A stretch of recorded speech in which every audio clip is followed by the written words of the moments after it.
Okay. Very good. Yeah. Good morning, everyone. Good morning. I hope you all are enjoying your breakfast this morning. I'm going to take this down so y'all can hear me. Sorry.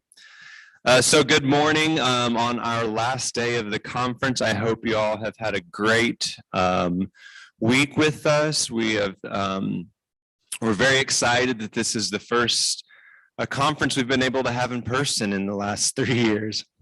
So for those of you who don't know me, my name is Stephen Wyatt. I am one of the assistant directors in Tribal Health Program Support. And before we get started, I want for us to give a special thanks and a round of applause to all the folks that helped make this conference possible this year. A lot of hard work from staff, a lot of support from staff throughout all areas. And we thank all of our attendees for making this possible as well.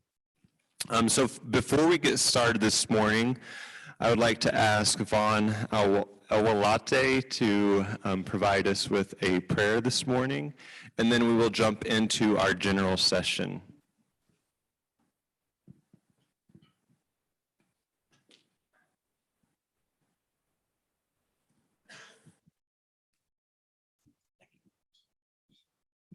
Good morning. Keshe kotanawan dewake. Hot van awilah dilation hot takya kwet down tonashikawan chale. Good morning. Thank you for this opportunity. The first day, just a little history on why I'm up here today.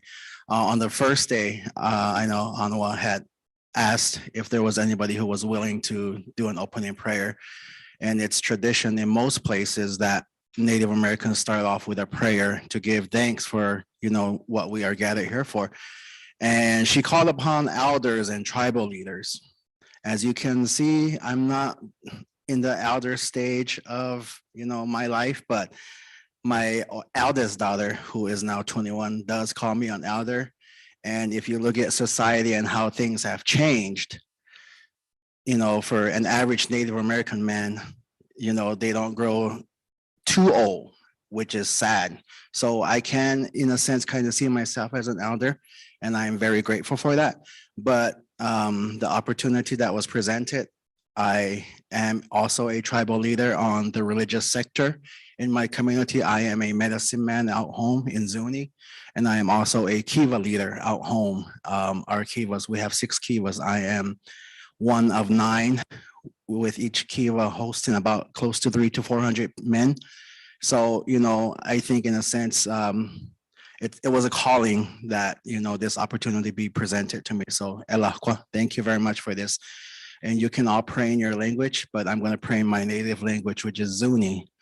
We're the only native tribe in New Mexico that speaks Zuni, or all across the world. So if you can join me. Kesi maluke yatonne on yato ketat illa bate ona yam tehla kui yela na kwai kano keslo na wana ela tekete anna dem to hot na wanton asa shinawe iya nikinawe hot na wanton chawe le hok don kashima kunte ogenap kona hotla don tam tina saki konate hot kapina ho awan onias equitapanna honto sak onias an ikanapke hot li sale hadina la sok suola yachiwe suola usla hot awan kashima teliton na yana kui hon onias la kwatakana hon onias itinakya pa Yamata Shinawi Kapina Hoi, Hon Awan Masia, Awan Sakuya, Hon Itina Yao Sakapa, Dem da Hot Na Wanton Asa Shinawe, Ian Nikanawe Chawe, Look Naton Equani, Wakaho, Ate, Konaton Ulo Nailena, Aho, Ate, Kona, Hotamashi Kotna, Tontina, Saki, and Te Dot Now, so Deus, Ben and Te Chicken, Yamiato, Ketach, and Take on the Qui Hot Yelio Sana, this not on Ansam Upola, not them, so don't know how I there, to make a don't now, not take on. Shemapa, hot na wanton asa shinawe, iya nikinawe chawe, hotamashi kotna tontina, saki ante hot na on ulo na wakona, hot na one kashim onias and ana kona hosto yam. Teusu pena shokya kui don't not so awana elatena don't not so teusu take on na yashimana le with an answer mod list don't dinner saki at the don't not so awa to make don't now hot pin tell your PM asa shinawe. hot awan ona yana ke pinane awan sasha ke pinane awan kashima pinane awan toshana awan utenane awan sawane ke tema kunzume iskan kwa templateni halo willing tom pinana kyaho ate kono pinna yanshimana yamte wil kashlekoi so pinnan ana kwata kana to na wan so pinnan teleopa temta ho na wan kashima telita wa kona ho na wan asa shinawe kapina ho I tina sa kia kona họ ăn tiêu sự bên hàng tệ chỉ cần họ tiêu sự tệ của hắn này yang xem mà họ nào quan lệ na tập của nào yang cái xem mà tệ lịch tàu và con tin là sa tin anh tập anh ấy cho im mệt chấm mẹ ăn sắm mà họ sẽ tôi yam tin là sa cái con nào tệ tôi yam tiêu sự bên hàng sốc kia quy tao na sao áo này là tao nào sao pin là tệ liệu ba yam ăn là xin là ăn on là yang cái pin là nè ăn ăn sa xia cái pin là nè cái xem mà pin là nè to số là nè ưu tiên là nè tập của nó sao nè cái chế mà quyền chung mẹ iskan kwa tem sa teni halo wilin tom pin na kya ho ate kona ho pin na yan shimana yam te wil kesle koi so pin na ana kwata kana to na wan so pin na teleopa es cho yam ata chu kya pin a ho I hol a wan tom pin na yachita na me yam ike na koi yam shes na koi tom pin na ana kwata kana akton yam tia to kita chan telu na kya ya koi one as okshi one as usa hol akton a wana yana te na lukya ya toniam ata chukapina ho I hol awan pinan ehkui kona yam pinan kasna ya lukena to na wan so ansam pinan teli opateo na homle asa shina we hom yani kina we hom chawe ansam to na te ko na yanik cheken no ones okshi koton ate auna ya tu. Thank you. So just a little interpretation, if I may. You can grab a seat. I asked the creator because we have so many religions here, that he bless us a great and beautiful day full of prosperity, tranquility, ease, and many blessings and safe journeys back home and to your kids, family members out home, the same exact blessings of tranquility, happiness, good health, and longevity. Because we're Native Americans, we're all related. And that is why I pray that everybody, even your families at home, are blessed the same as we are blessed today. Thank you. Thank you for that prayer, Fawn, and opening us in a good way this morning. So this morning, our presentation, we will be discussing the efficacy and growth in post-pandemic environment. Although we know and we can look around with our masks and agree that we're not out of this pandemic yet, there's a lot of thoughts that need to go into post-pandemic environment as well. So this morning we have Dr. Melanie Kane, as well as Daniel Domigan with us that will be providing our general session presentation this morning. And let's give them a round of applause.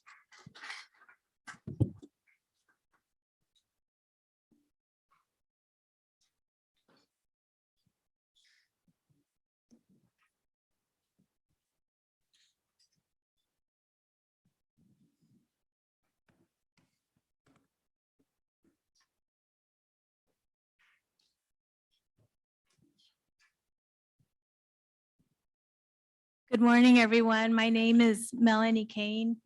I'm from Santa Clara Pueblo and also Hickory Apache in New Mexico. I'm a licensed psychologist, and I'm also a veteran of the United States Air Force. And I currently work with the Los Angeles County Department of Mental Health American Indian Counseling Center as a program manager, and also as a psychologist working with clients in our community. Good morning, everyone. My name is Daniel Domigan. I'm a consultant, therapist, and clinical supervisor with the Sonoma County Indian Health Project, serving tribes in the Sonoma and Mendocino County areas of Northern California, as well as Pitt River Health Service, which serves the 11 bands of the Pitt River Nation in California. But I'm originally from San Diego, California, Kumeyaay territory. My parents are Ilocano. We're people from the Northwest Philippines. And our description is a little bit different in the program as it is now. When we turned it in, we were like, wait, we want to change some things up.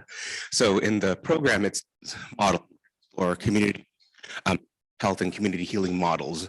And it was like, wait, model is kind of like static. We wanted something that was a little bit more broad because our title being post-pandemic. Are we post-pandemic as we're sitting here wearing masks? What does post mean, which is actually the next slide. So we changed it to approaches. Approaches are things that are a little bit more fluid, things that you could kind of change up. So we decided to go from models to approaches. And then also the part of our presentation that says efficacy. We're gonna start by explaining COVID response from a cultural and then a procedural process. And then we're gonna kind of trickle down to approaches within the workplace, which focus on efficacy, the ability to produce a desired or intended result. So essentially, how do we as administrators, as providers, and even as community members and people who are receiving services work together to provide better care for our community, or if we're of the community, for ourselves, and what kind of systems of support, what kind of input do we get from community members, what kind of input, and how do we integrate that from the community and family members. So a couple of days before this, I saw this, well, I was sent this by a friend, and I thought it was funny, and it went directly with this. Is the post and post-pandemic the same as the post and post-colonial? So when my buddy sent me this, I kind of laugh cried. And as we were, like I said, starting the formulation of our presentation many months ago, COVID-19 was in a different space than it is now, but then it kind of has been going like this. So what does post even mean in the case of our presentation? What does it mean when we hear it in the news or when we utilize that as administrators or providers? So when I'm not trying to answer that question right now, post can mean about 1,000 different things. So interpret it how you may, but this understanding of post as after might not necessarily be what it is. People who are immunocompromised, people who might be elders, people who might be susceptible, post does not mean after, we're not after it. So we might see post in another way.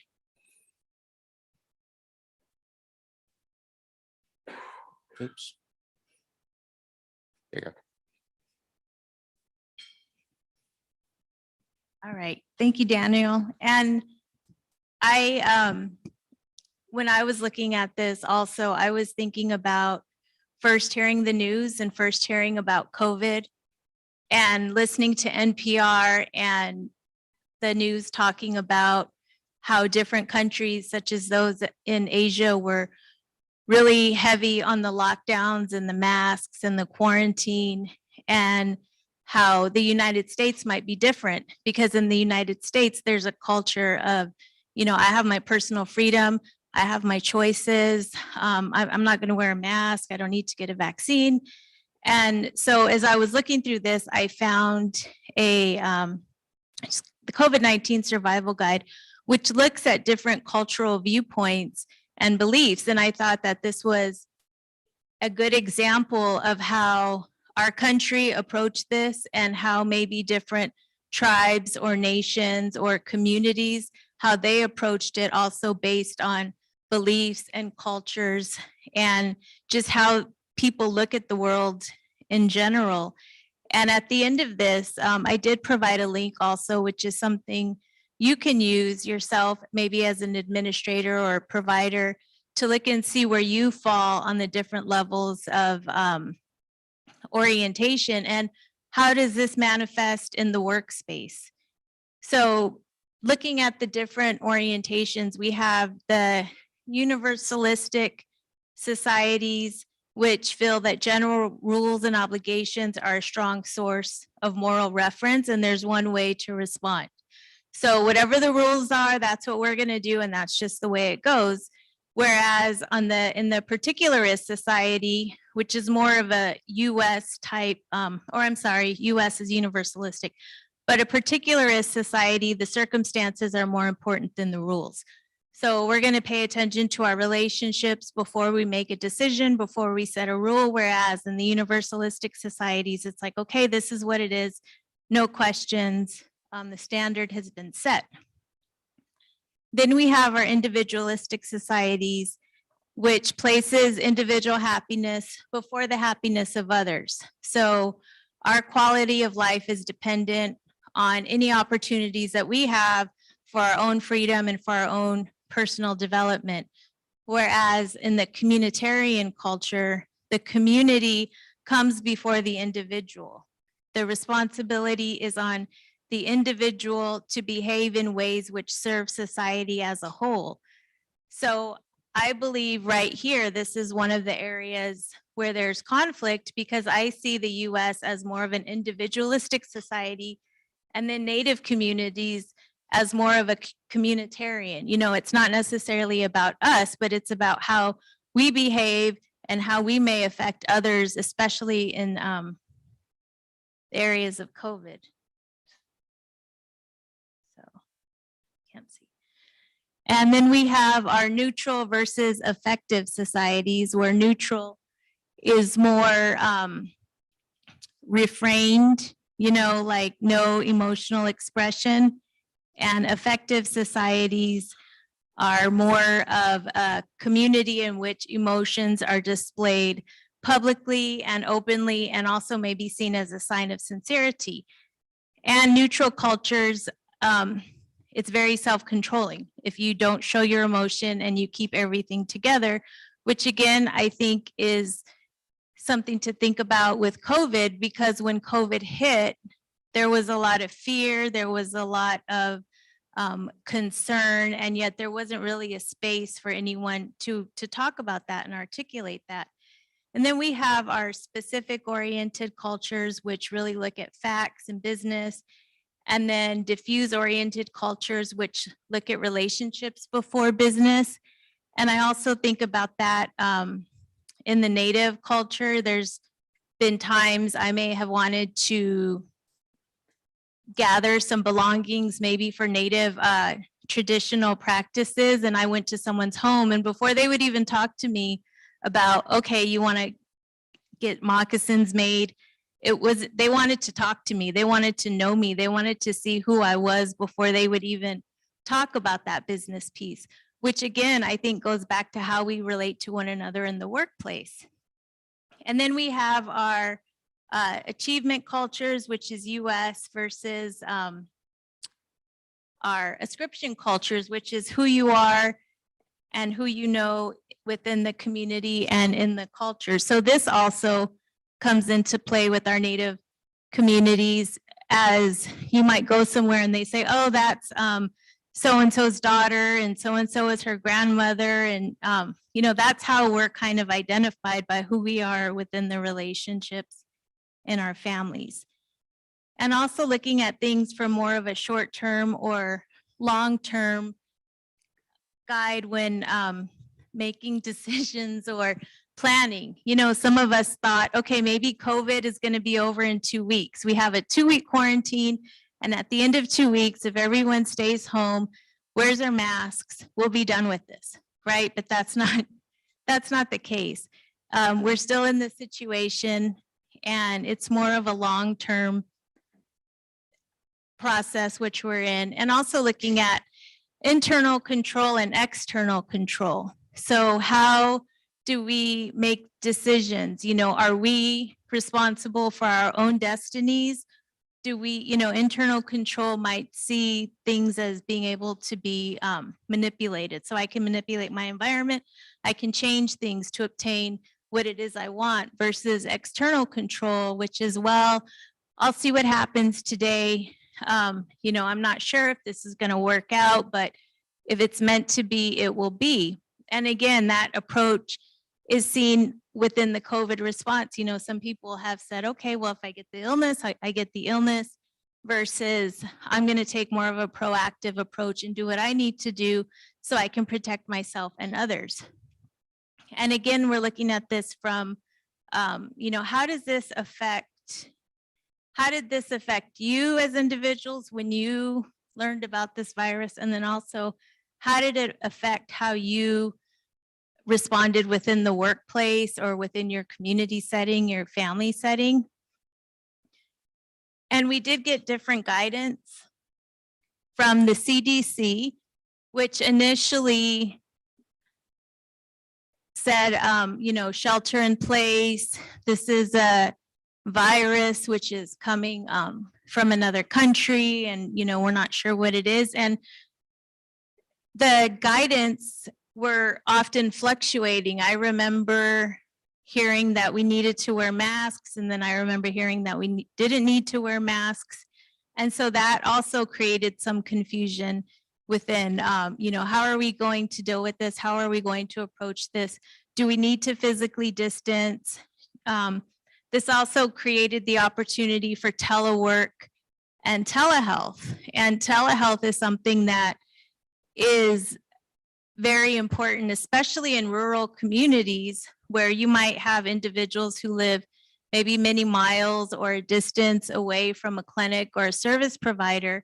However, if you have telehealth options, then you can still work with a client. They can still receive services. And I do think that this was one of the gifts, I guess, of this challenge, which we're still experiencing, is that now we know how to provide telehealth services in a much easier fashion.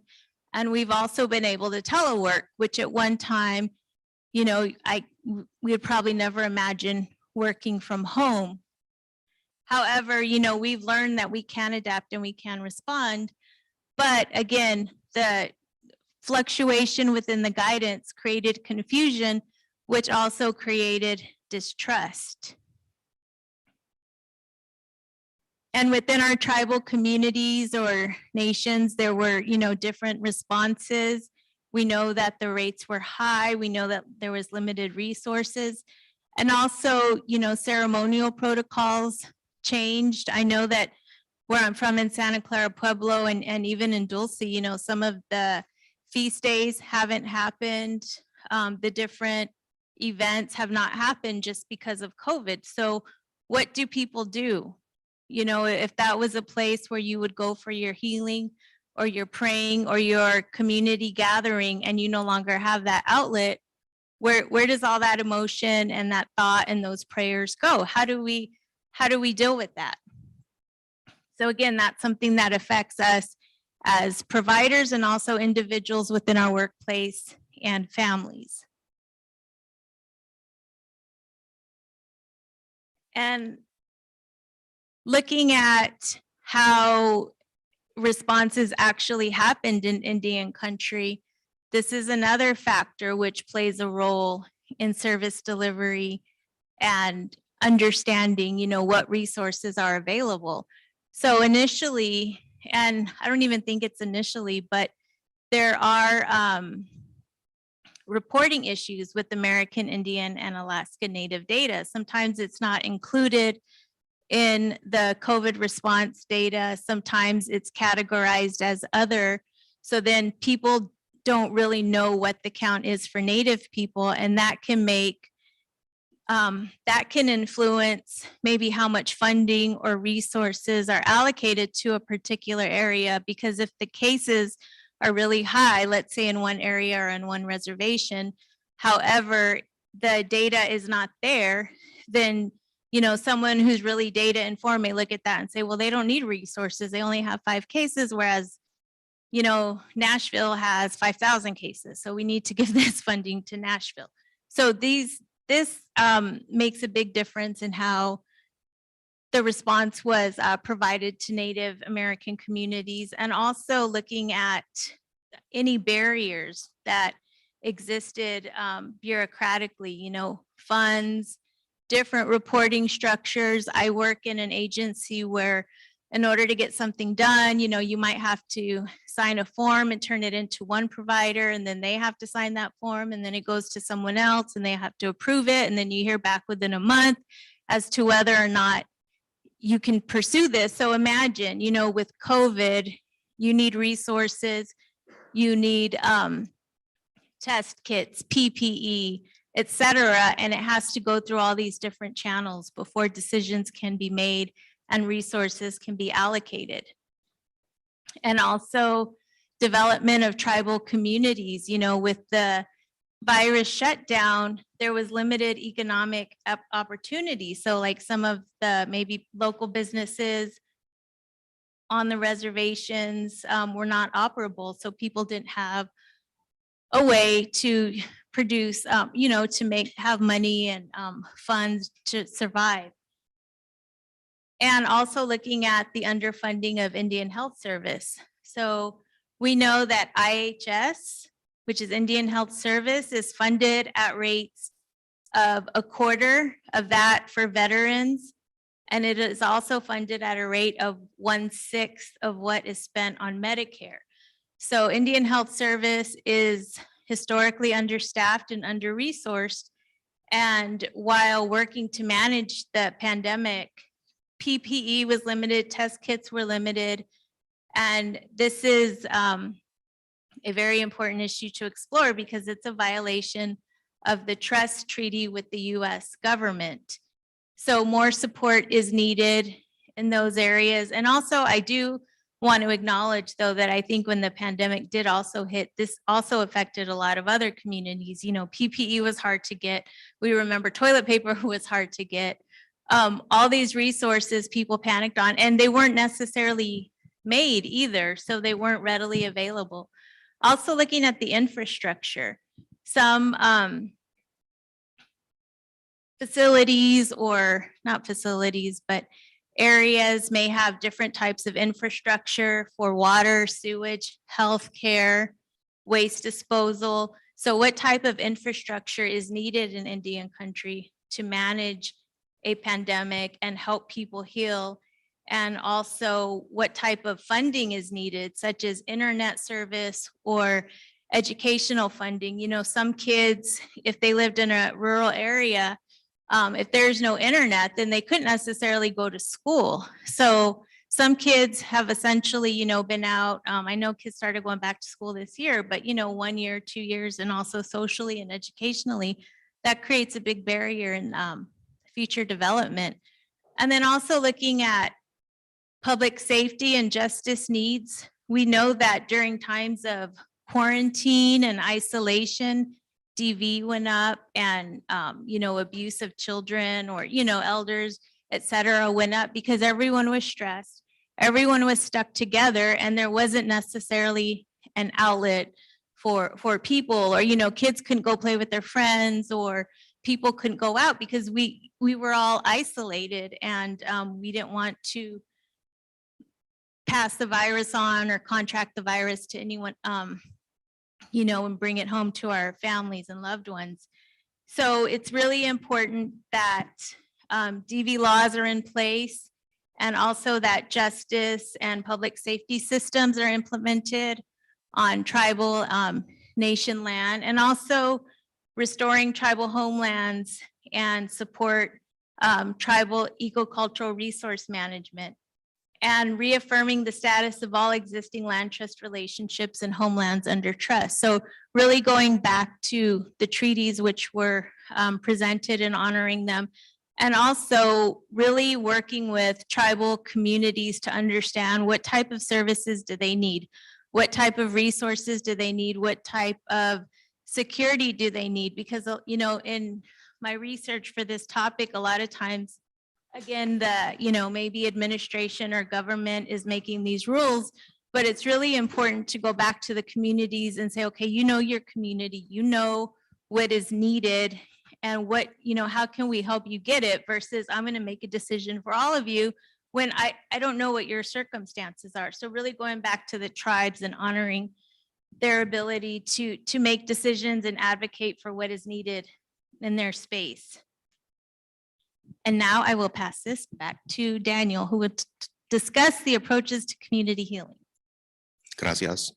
And as Dr. Kane mentioned, how with the changing protocols and kind of the misunderstandings, and then, just with the virus, it was difficult for a lot of traditional forms of healing and gathering to happen.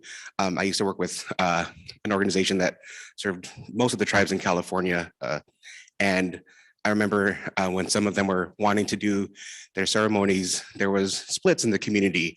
Some people saying, well, we can't gather because the elders, we want to make sure that they're safe, and we want to make sure that we're distanced. But because of mistrust and distrust from the government and from messaging and from the different messaging and the confusion, some folks were like, well, that's just colonized thinking. We won't get sick, just come together. That's the colonizer saying that we're gonna get sick. So like the education and understanding that was coming out from possibly the federal government or the state wasn't being heard necessarily from tribal communities and other communities of color. Because why should I trust you? You have messed with us before, so how do I know that you're not messing with us again?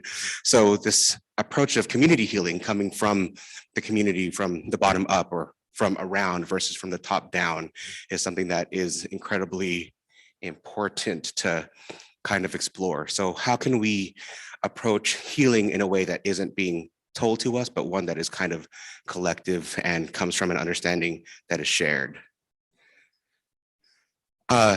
So just going to read this from Kai-Ching Tom, who is a former social worker and a somatics bodywork practitioner.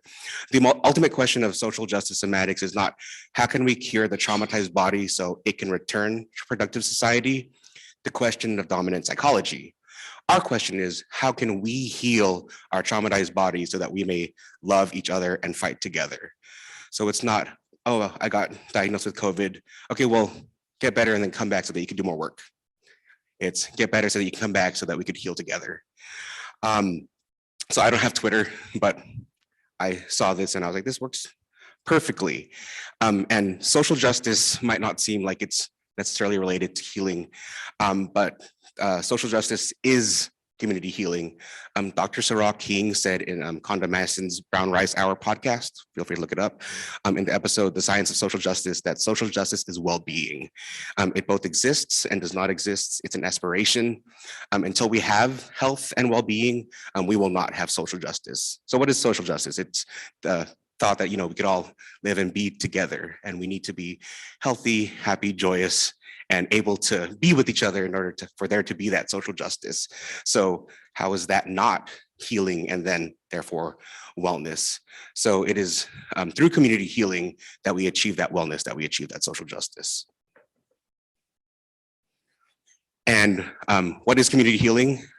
This definition from the Children's Health Fund I felt was specifically good for our presentation, and also kind of incorporated a lot of what makes sense for incorporating things that might not be heard or listened to from community members who aren't always at the forefront. What is bolded are added by me. Community healing calls for a restructuring of our priorities, resources, and investment to enrich the conditions that create wellness and health in communities of color, a few being safe and affordable housing, food security, livable wages, clean air and water, affordable and high quality healthcare, and schools centered on healing over punishment through a coordinated people-centered response from government and public policy, moving into schools and educational culture, and finally into individual families and children. This shift is possible. It is about creating environments of collective care where systems do not manufacture trauma and where well-being is the default priority. That's, if you think about it, what we do in our clinics, what we do in our tribal programs, what we do in our different programs and workshops that we provide to the communities that we serve. We want to create a space of wellness. We want it to be people-centered. We don't want to reinstill and keep creating trauma.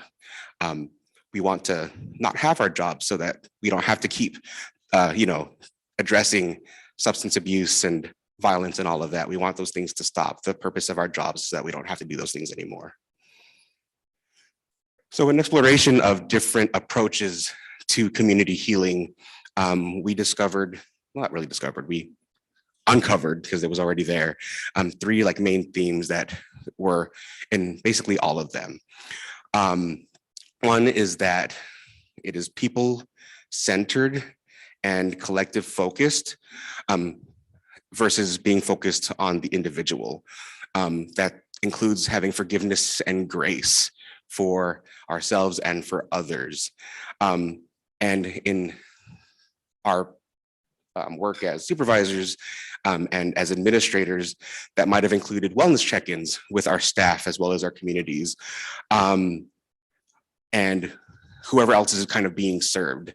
So in the middle of the pandemic, when I was working at the California Rural Indian Health Board, it's like, before we start our meeting, how are you? How are you doing? And it's not just COVID, right? There was the racial reckoning that's still going on. All of the things that were happening during the pandemic. It's like, this is affecting you. Before we go to business as usual, because it's not business as usual, let's check in and see what's going on, making sure that you as an individual are okay. How are you feeling about what's happening in the collective? Another part is that all of them were healing centered and trauma informed. So the approach of what has happened to you or what is happening to you versus what is wrong with you. So not deficit based, but again, trauma informed, recognizing that people come with their own histories and we don't always know what's going on with that.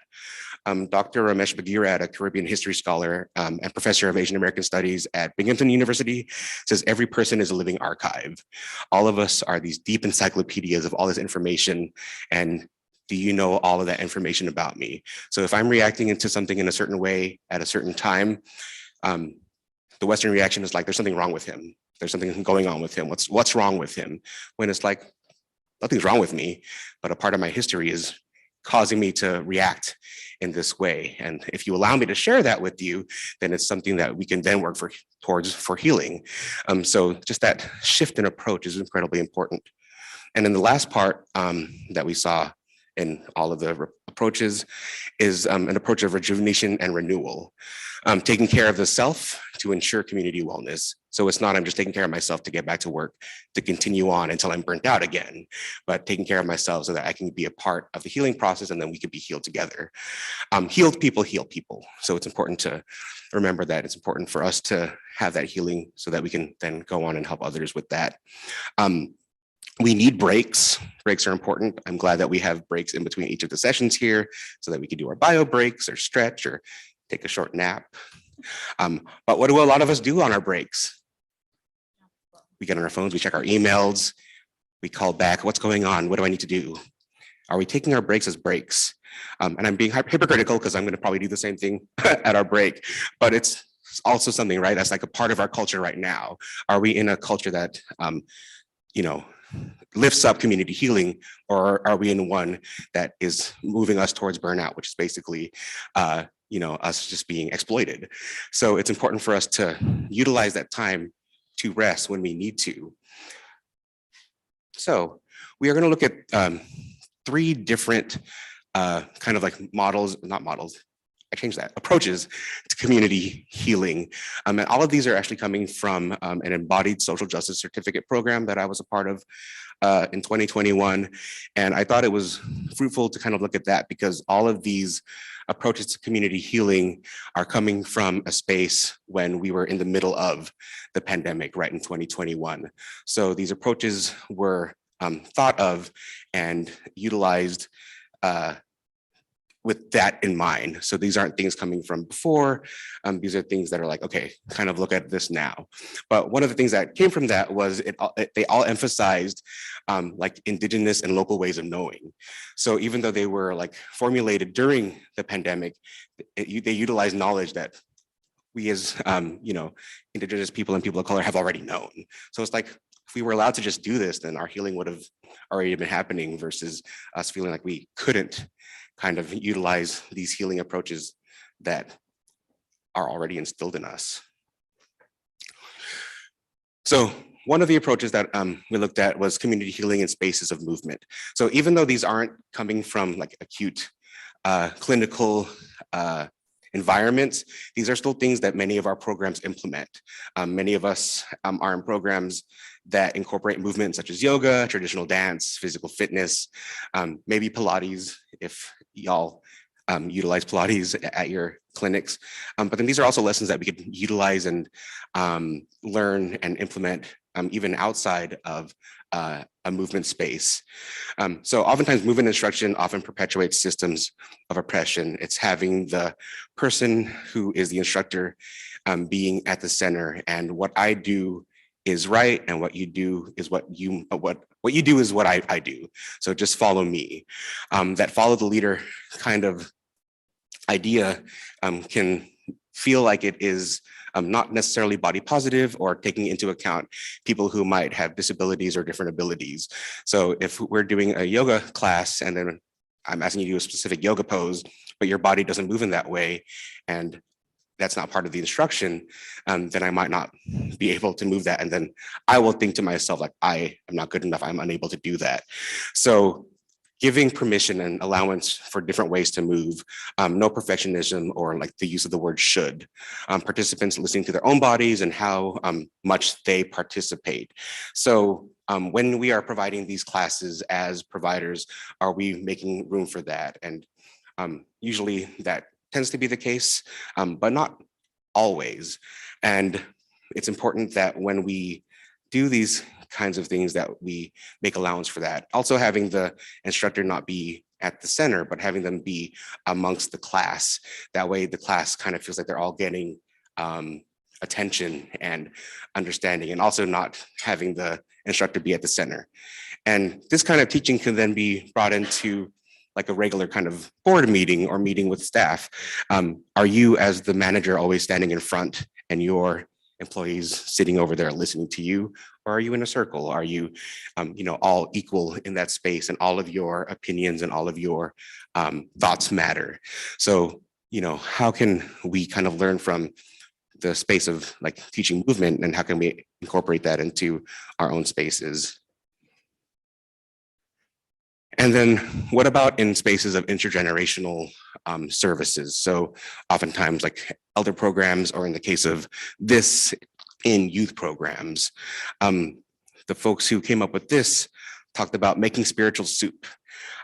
So if you think about soup, there is not just one recipe for soup. There are like thousands of different kinds of soup, but you could add different spices, cook at different amounts of time, make different types, depending on what is needed at that time. So do other people like other types? Maybe made by other kinds of people? Do you only like one kind of soup? So kind of taking into account how different people are kind of approaching, I forgot what I was going to say, but how different people kind of approach coming into those kinds of services. So what is kind of the understanding that we have when different folks come into our intergenerational spaces? I think I'm not going to read the Venn diagram, but I think this works in tandem with what Holly Echohawk was talking about a couple of days ago, when she talked about native brilliance with our youth. The connection in deep and meaningful ways is getting to know them. So their stories, their ways in which they see and interact with the world, and in what ways our knowledge, experiences, and lessons learned can then aid them in their own continued navigation of the world. What mistakes have we made, and what have we done that has been amazing that can be shared with them and through story? So are we coming at them as angry adults and telling them what to do? Are we coming at them, or instead of at them, are we being with them in our approach with them? So in a lot of the youth work that I have done, and Dr. Keenan and I actually worked together at a youth center, there were different ways people kind of saw how we were supposed to approach the youth. Some were like, well, you're the bosses, you're supposed to just, tell them what to do and have it be that way. And then others is like, no, this is their center. It's important for them to bring up what their needs are, their desires are, and then have a conversation about what that looks like. And then there were the others who said that they had the latter approach, but then actually did the former approach, which then was very confusing and then traumatizing in many ways for a lot of the kids and the staff. So it's important that we take into account our own agency and sovereignty, as well as the youth's agency and sovereignty, to be centered around the youth. And again, we could implement that in our work as an administrator or manager or worker, and making sure that our staff might feel that, again, they have a voice, that they're able to share that it's not coming from top down, but it's coming from a shared space.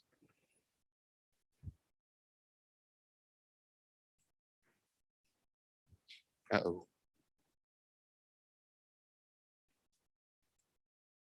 Next slide, please. Thank you. So last one, what does community healing look like in nonprofits? And many of us are coming from the nonprofit world, but even if we're not, structured in a way that a nonprofit might be. So I'm not going to read all of these. These are different ways in which we can approach community healing in nonprofits, but the person who developed this ethos de leon, posited questions that could be asked to kind of reach these. What do we want to be moving towards as an organization? Rather than reacting to, what are we responding to? What is our vision towards in our organization? What are we orienting towards? What is emerging through and from the community to create policy? So on the side of that, are we applying for grants because we just need money to keep our staff? Or are we applying for grants because these are things that the community specifically asks for or needs? Or are they things that the community might need a little bit more education on, and we could work together on that understanding? When I was at Crib, we had an HIV grant, and when we received that and we went out to the community saying, oh, here, we'll provide funding for this, a lot of communities were like, we don't need that, we don't have HIV. And it was the education of, well, HIV is connected to hepatitis, and this is also connected to opioids, and this is also a chance for the youth to grow as leaders. And when we framed it that way, then there was this understanding like, oh, okay, this is how we can then use that funding. But if we had just gone with, here's funding, take this, without kind of consulting them and then having the understanding of what they actually need or how this could be used in the community, then it would have gotten nowhere. So it's important to get grants, get funding, have programming that works with the community and makes sense. And then what does the embodiment of transparency look like in a nonprofit agency or any agency? What or why are we afraid of transparency? Do you know what's happening at the very top all the way to what's happening with all of the ground staff and vice versa? If not, why? What's the reason that these things aren't being shared? Is this important for us to all know what's going on? What veils would be lifted if we did a kind of transparency? How are we able to then help build and grow our organizations, and then also the services that we provide in that way? So that's also an important part of this. So, oh, good, it works now. Thank you. All right, so looking, kind of referencing what Daniel was talking about, how do we look at our community and really approach them for ways of strength and ways of healing? And this is something that I pulled off of the Urban Indian Health Institute and it looks at Indigenous resilience and COVID-19.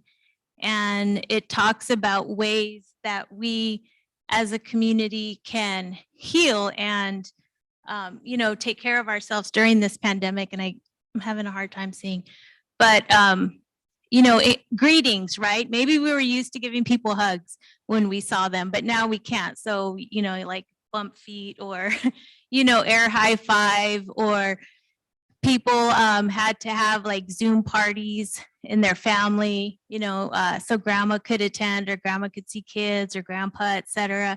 Learning sign language, looking at food, coming together to visit and share a meal was something that it is important in our communities. However, maybe we couldn't do this during the pandemic. So maybe we were able to get together on Zoom or share recipes with one another and then show each other, the different foods that we made. So how can we, really support one another in culturally relevant ways? So I really appreciated finding these resources because it is important that, again, we apply what is relevant to the communities that we work with. And this was it was on the Mescalero Tribe Apache website, which I thought was really neat because it looks at how can you be a good relative during COVID-19? So how can, again, right, we're all freaked out. We are all thinking, okay, am I going to get this disease, this virus? Am I going to die? But in that, how can we be good to one another and not, because when we're good to one another and when we connect with one another, we can get outside of our heads and decrease our anxiety. So how can we offer and give thanks? How can we laugh together? Laughter is the best medicine. And I don't know if you've ever been with a group of people and you just laugh and laugh and laugh and your stomach hurts, and that's like a cure-all. So how can you get together, make phone calls? How can you show compassion for one another? How can you use self-care to help care for others? And how can you connect together and share cultural values, storytellings, and teachings while at home or with families? So how can we do this even though we're all separated or maybe in our own homes? And now things are mixing up. You know, we're able to actually sit here and be together with one another. But initially it wasn't like this. So I'm thankful that we've moved to this point. But I like the, again, the idea that these informational graphics were coming out from urban areas and tribal areas. And I'm sure all of you have different, you know, flyers and informational graphics out for your agencies and your areas.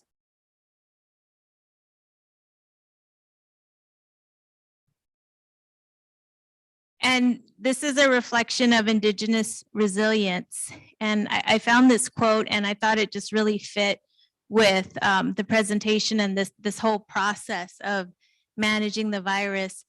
As Maori scholar and educator Linda Tuhiwai Smith expressed it, response measures to COVID-19 complement our ancestral obligations to the relational, reciprocal, and collective sense of putting the community before the self. Stay at home, masks, physical distancing, and vaccination demand a public acceptance of civic duty to protect others through the sacrifice of self-interest. The acceptance of sacrifice for the collective is particularly evident in less vulnerable populations who might otherwise be healthy even if they contract the virus, but risk spreading it to others. Supporting elders and putting the whole before the individual have been central practices in Indigenous communities for generations. So again, going back to what has always been known, what, you know, looking at the communal societies and really looking at how to sacrifice maybe our needs and wants at this time for the greater good for our communities and our societies. And again, this is, you know, another Indigenous group on another continent, but we see a lot of connections within our thoughts and beliefs. Next slide, please.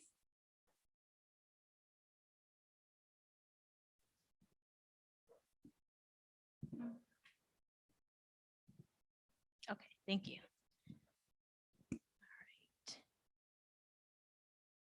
And looking at trauma-informed practices, summarizing and highlighting what has been discussed throughout, but really looking at within an organization, or if you are a decision maker, you know, even in your home.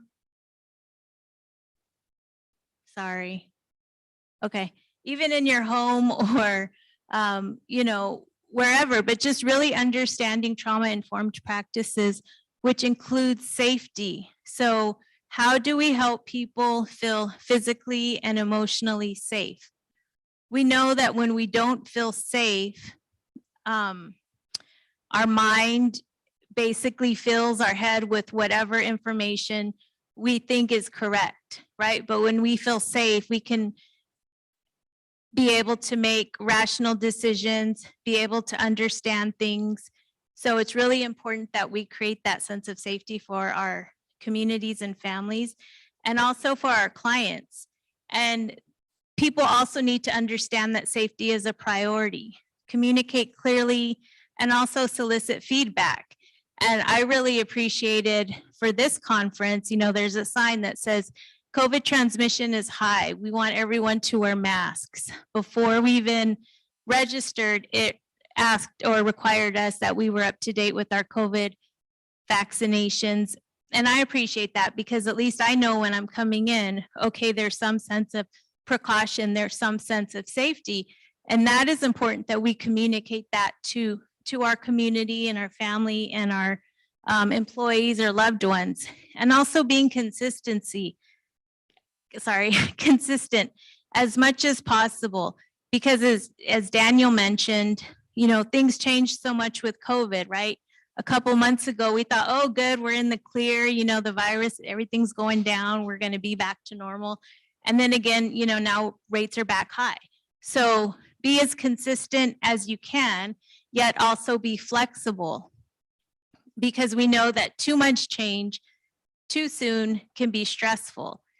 And really looking at nonverbal cues, we communicate nonverbally, our staff communicate nonverbally, and if you have a chance to see them, maybe on Zoom or even in person, look at that and ask, what's going on. Allow space for emotional check-ins, allow space for staff or even, family to discuss any trauma they might be experiencing or stress within their jobs or with their clients, or how are they managing it? Like Daniel said, before you have a meeting or a gathering, just really asking, how are you doing? And listening for the response, not just the, normal, oh, how are you doing? I'm fine, how are you? And that's it, but really getting into it and listening and being transparent, explaining the why behind decision-making or policies or practices. Even if maybe this policy or practice is met with resistance, if we explain why and people understand why the decisions are made, it's easier to move forward. And also giving people time to plan and prepare, right? So we don't want to make sudden changes, but say, okay, starting tomorrow, we don't want to say, okay, starting tomorrow, everyone's coming back into the office full time, right? When 2/3 of our staff are teleworking, we want to say, okay, starting in 4 to 6 weeks, we're going to transition in. People are going to start coming into the office on a more frequent basis. So you give time for people to adjust, to make plans, to adjust emotionally and do what they need to do to, come into the workplace if that's what they need, or serve the community, or how do they get themselves together? Because we do have to also balance the demands of what is needed and how we take care of ourselves and manage ourselves.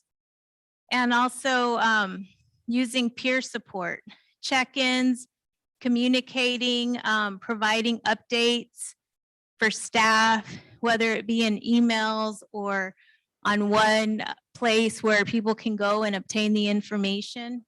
And also collaboration. It's important to get feedback from staff. We don't want to make decisions and say, okay, this is what's going to work for everyone, because everyone has different lives, different circumstances, different beliefs, and different thoughts. So how do we make this decision within the parameters and guidelines that we are set to use? So really having feedback, providing scripts, maybe for staff if they need to explain a policy or a procedure to a client. And also collaboration, looking at how, especially now during COVID, how do we collaborate with other agencies? Maybe our agency provides a service and maybe Daniel's agency provides another service. So how can we collaborate together so that we can meet the needs of our communities? And really going back to looking at how we do this from a culturally responsive and culturally appropriate way. So what is appropriate for your tribe? What is appropriate for your community, whether it's in an urban area or a rural area or Indian Health Service? What is appropriate and how do you do what is relevant to those that you are serving? So that kind of looks at, yes. So looking at all that, looking at a trauma-informed perspective, looking at the use of culture, really looking at the different ways that we might view situations and circumstances. Now we'd like to open it up for questions or comments. And if possible, I'd like to hear, how do your organizations provide procedural guidance using trauma-informed approaches? Or how did this, COVID rollout, how did it play out in your organizations? And what did your organizations do to help people feel safe and secure? We might bring it back to our organization. So thank you in advance. Yes, thank you.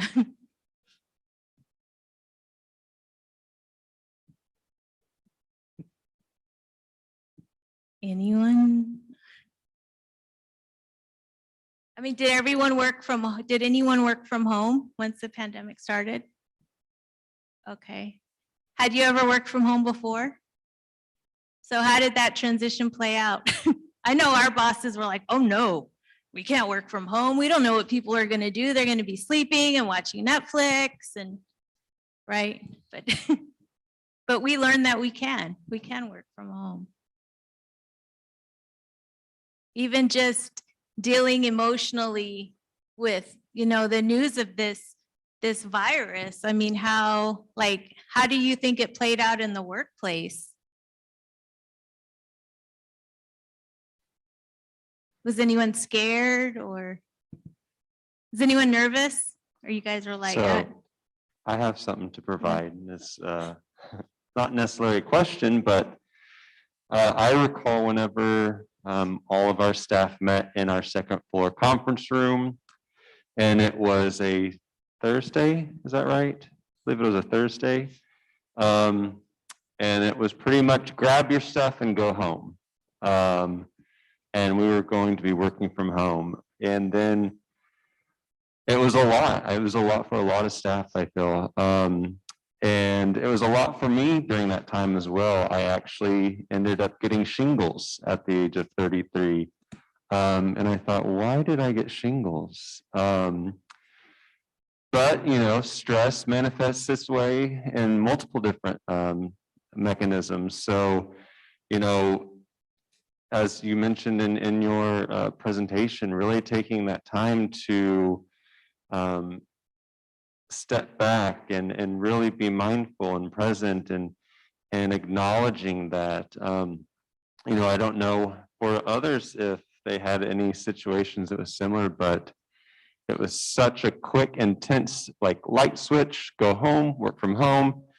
And then, funding came out from every stream, left, right, the other. So I'm sure you all were writing grants and trying to get funds left and right. So it was a lot.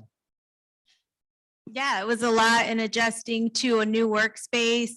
If your family was at home, or if you have children in the home and you're trying to work and you have kids or your spouse or your partner or, your dog's like, all right, you're home, you can walk me all the time, whatever, right? We all had to adjust. We all had to adjust to that situation and do our jobs, which is not the easiest thing. But I know that I can say I was thankful that I did have to go into the office a couple days a week, because I think that kept me grounded and that kept me in my routine. Some people though were, out of work for a couple months or a year, and financially maybe they haven't recovered. So like Daniel said, this post isn't exactly post, right? We're still in this, we're still managing this. It's important to remember though, how can we manage it in a safe and caring way? Yes.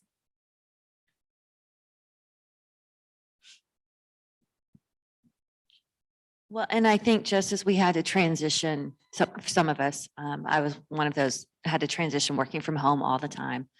And at first I thought this is temporary, a few months, and it ended up being 2 years. And the first year was kind of weird. And do I buy a desk? And do I just keep working from the dining room table? I don't know what to do. And then I finally bought a desk. And then I really settled in. Mm-hmm. And I really like working from home. Yes. And I used to be a very social person and enjoyed being in the office and seeing people. And now I have anxiety. So now I'm transitioning Mm-hmm. to working in the office a few days a week, and it's hard. So it's another transition again, right? So I think, yeah, we had the transition of the pandemic, but now there's this other balance and a new transition that we're all trying to figure out also. So it's a whole nother circle thing. So I don't know if anyone else is feeling weird about. Yeah, thank you for the that. transition. And how is your organization or any organizations helping with the transition back to in-person? If asterisks for anyone. We did go to a hybrid model, 3 days in and Mhm. 2 days off. And Davidson County is now in high, so we're still looking at those. So when we're high, we're home or remote. And just really checking in with our staff and asking, how are you doing? Like, how are you really doing? And giving that grace and that space, that safe space to talk about it. And we know it's a major transition, and making sure we're aware of the workload shifts now that we're back to travel, now we're back to different activities. New staff have come on and not really had that face-to-face interaction. And so taking advantage of times like this to really kind of, gauge body language, communication, pace, all of those things, sleep habits, when we need to shut down and all of those things. So being aware and being trauma informed, this whole thing is, we shared the reminding us of different things and activating nervous system responses and understanding how that may affect our work, how that may affect our communication, and again, giving that space and that grace to the challenges and the changes. Yes, thank you. Yeah, really giving space. And even though, sometimes as an administrator, I may not like some of the feedback I get. However, I rather hear that and know what people are thinking or what people are feeling, so that we as, leaders and managers can approach it and say, okay, this is what people are experiencing. And, I need to acknowledge that. And we need to look at that so that people feel comfortable doing what it is that we're here to do, to serve our community. So the feedback and the processing space is really important.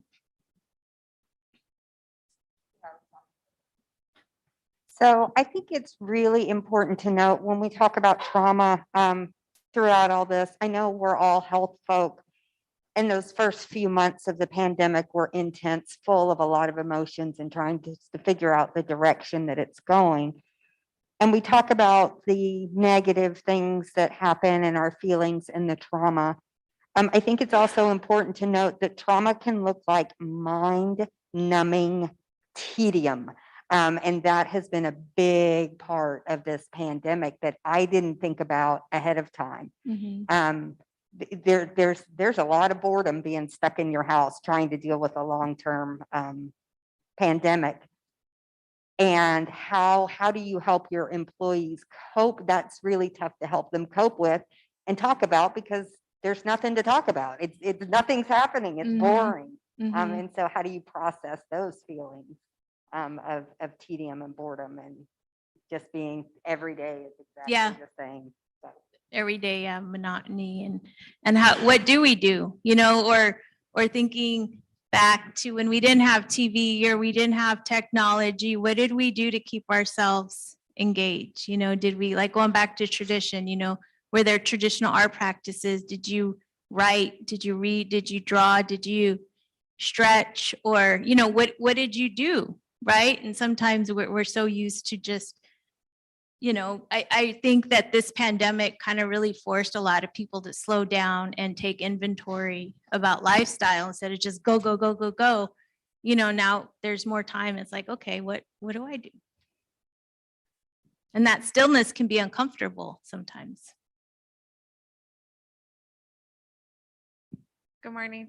Good morning. I think for me, when it came to the pandemic, I'm a mother that constantly has been working to provide for my kiddos, aside from their father as well. And during the pandemic, when we first heard the previous company I worked for, it was like complete shutdown. You guys get administrative leave. You guys will still be paid, but for now we're on administrative leave, no work, don't worry about anything, just go home and be safe. And that was kind of strange, but at the same time, I personally enjoyed that time because I was able to be with my kids. And one of the things my kiddo said was, it's good to see you home. It's good to have you home. So I really took that time to focus on what I needed to focus on during the time of the pandemic, being with my kids, making sure that we were safe and just, reassuring that everything's going to be okay. I think as the news went on about how many cases were coming into New Mexico, the first death we had on our reservation, it became serious where I had to look at my kids' mental health well-being, because at that point they were like, people are dying, like this is serious, people are dying. And so just being able to be home with them to ensure that they're safe, I feel like for me that was, again, it was an eye-opener with the pandemic, but it was something that I enjoyed during the time of being home. And then transitioning back to work, it was alternating days, being on call. And for me, that worked out perfect, because at least I knew that there were days I could still be home with my kids just in case they were, and it's crazy how it made some kids become antisocial. They, like when my kids had to first go back to school, it was like, I don't want to go to school. Is it safe to go to school? And just the reassurance that I had to give them. But it just mentally, I think it messed up a lot of people's mental perspectives, just because it's a constant worry and fear, anxiety that a lot of people had to go through. But again, just for me, it gave me time to be with my family, which was good. Yeah, and I think that also, and there is still that worry and fear, and you know, it is a gift that you got to be home, or some people got to be home with their families to be with one another to help deal with this you know, process. And I think it's also, you know, like the great, what is it, resignation, you know, it's also prompted people to say, okay, you know, I'm working all these hours a week, I'm doing all this for this company, and am I really happy? I'm not with my family, you know, even though, yeah, you need to make a living or you need to make money, but how do we shift again so that we can be healthy for ourselves and for our community as a community? Hi, good Hi. morning. I think it's a really, one comment I was going to make is just to kind of seeing like people being stigmatized because they had COVID. I went to visit a facility that had like just started the process of coming back, and they're kind of like an open floor, but they're only separated by these half wall cubicles. And I remember sitting there, and the group was saying, oh, they have it, over the wall, don't go over there. They all had it, and they just came back. And I will never forget when that group all came out to leave the office, like how they hung their head in shame. And I was like, oh no, like I feel bad that like everyone's kind of pointing their fingers, and we don't know like how they got this. And so I just kind of, it always stuck with me of how just being cautious of how people might feel stigmatized. And so to kind of lighten the pressure, we try to insert some humor. So we started calling it cooties and saying, oh, it's the cooties, like it's going around. Stop doing that. When you say that, you're kind of bringing back that kind of playground attitude of pointing the finger. Yeah, there is a lot of stigma with it. And even in the workplace, like transparency, you know, I know that we had a case and I informed some staff. I said, you know, someone here may have had COVID, and I told staff, and our safety officer was like, you shouldn't have said anything. We don't know yet if it's an exposure. And I said, you know, we kind of got in an argument. I was like, look, I don't know anything about this virus. I don't want to take a chance. You know, I'd rather have her be mad at me or tell me I broke protocol and tell the people I work with that they could have potentially been exposed than not, you know? So that also comes into play, how we follow procedure. So Yeah, that stigma is not very trauma informed. no. If someone's hanging their head, coworkers, your relatives are hanging their head, I don't want to work here anymore if I'm going to be shamed for something that, you know, isn't my fault or anything like that. So, you know, how could that approach be shifted? And I think we're at time.